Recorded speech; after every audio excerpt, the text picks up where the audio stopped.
వర్గం కర్నూలు జిల్లాలో ప్రాధాన్యత కలిగిన నియోజకవర్గం. ఇక్కడ నుంచి ఎమ్మెల్యేగా గెలిచిన వారు గతంలో రాష్ట్ర మంత్రులుగా సేవలందించారు.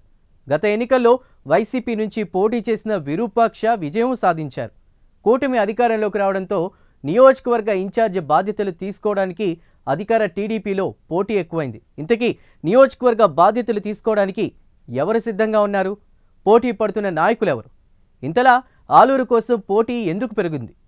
టీడీపీ అధినేత చంద్రబాబు ఎవరికి బాధ్యతలు అప్పగిస్తారో తెలియాలంటే ఈ స్టోరీ చూడాల్సిందే.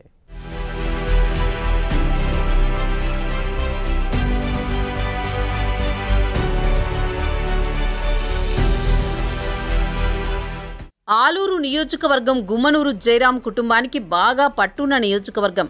ఈ నియోజకవర్గం నుంచి 2 సార్లు ఎమ్మెల్యేగా గెలిచిన గుమ్మనూరు జయరాం వైసీపీ ప్రభుత్వంలో రాష్ట్ర కార్మిక శాఖ మంత్రిగా 5 ఏళ్ల పాటు కొనసాగారు. ఆలూరు నియోజకవర్గంలో వాల్మీకి సామాజిక వర్గం అత్యధికంగా ఉండడంతో గుమ్మనూరు జయరాంకు తిరుగు లేకుండా పోయింది. జయరాం మంత్రిగా ఉన్నప్పుడు ఆయన తమ్ముళ్ళు, కుమారుడు నియోజకవర్గ బాధ్యతలు చూశారు. గత ఎన్నికల్లో వైసీపీ అధిష్టానం జయరాంను కర్నూలు ఎంపీగా పోటీ చేయాలని చెప్పారు. కానీ జయరాం ఎమ్మెల్యేగా పోటీ చేయాలని ఉద్దేశంతో వైసీపీకి రాజీనామా చేశారు. టీడీపీలో చేరిన జయరాంకు టీడీపీ అధినేత చంద్రబాబు ఆలూరు నియోజకవర్గం పక్కనే ఉన్న గుంతకల్లు నుంచి పోటీ చేయించారు. జయరాం గుంతకల్లు నుంచి కూడా విజయం సాధించారు. ప్రస్తుతం గుంతకల్లు ఎమ్మెల్యేగా కొనసాగుతున్నారు.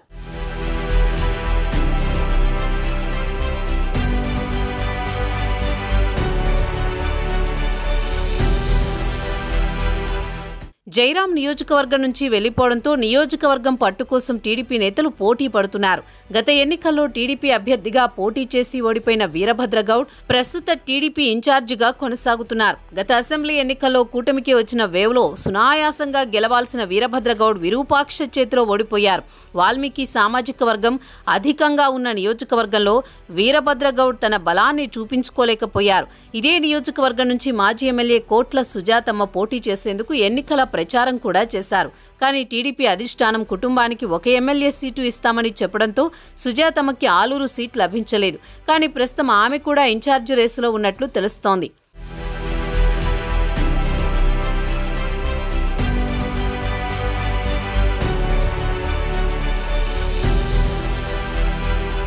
గుమ్మనూరు జయరాం గుంతకల్ ఎమ్మెల్యేగా ఉన్న ఆలూరు తన పట్టుపోకుండా తన సోదరులను తనయుడిని నియోజకవర్గంలోనే ఉంచి రాజకీయాలు నడుపుతున్నారు. ప్రస్తుతం దేవరగట్టు ఆలయ చైర్మన్గా జయరాం సోదరుడు కొనసాగుతుండగా నియోజకవర్గ ఇన్ఛార్జిగా తన కుమారుడు ఈశ్వర్ను తెరపైకి తెచ్చారు. మరోవైపు ఇదే నియోజకవర్గంలో వైకుంఠం జ్యోతి, శివప్రసాదులు కూడా ఇన్ఛార్జు పదవి కోసం పోటీ పడుతున్నారు.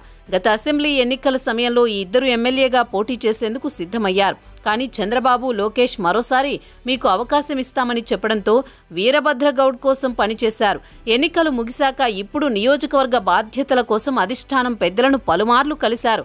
విషయం తెలుసుకున్న వీరభద్రగౌడ్ ప్రతిపాడు ఎమ్మెల్యే చంద్రబాబుకు సన్నిహితంగా మెలిగే బూర్ల రామాంజనేయులతో తన ఇన్ఛార్జు పదవి పోకుండా పావులు కదుపుతున్నారని తెలుస్తోంది.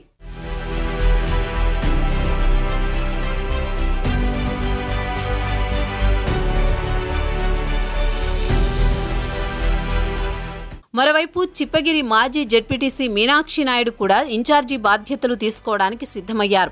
మరోవైపు ఎమ్మెల్యే జయరాం నియోజకవర్గంపై తన పట్టు పోకుండా తన రాజకీయ వారసుడైన కుమారుడు గుమ్మనూరు ఈశ్వర్ను తెరపైకి తీసుకొచ్చారు. నియోజకవర్గ బాధ్యతలు తీసుకుంటే వచ్చే ఎన్నికల్లో ఎమ్మెల్యేగా పోటీ చేయొచ్చని ఆలోచనతో ఆలూరు ఇన్ఛార్జి పదవికి టీడీపీ సీనియర్ నాయకుల నుంచి యువనేతల వరకు పోటీ పడుతున్నారు. మొత్తం మీద ఆలూరు నియోజకవర్గ టీడీపీ ఇన్ఛార్జి పదవి హాట్ కేక్గా మారింది. పార్టీ అధికారంలో ఉండడం, స్థానిక ఎమ్మెల్యే వైసీపీకి చెందినవాడు కావడంతో టీడీపీలో పోటీ ఎక్కువైంది. టీడీపీ అధిష్టానం ఆలూరు బాధ్యతలను ఎవరికి అప్పగిస్తారనేది తెలియాలంటే వేచి చూడాల్సిందే మరి.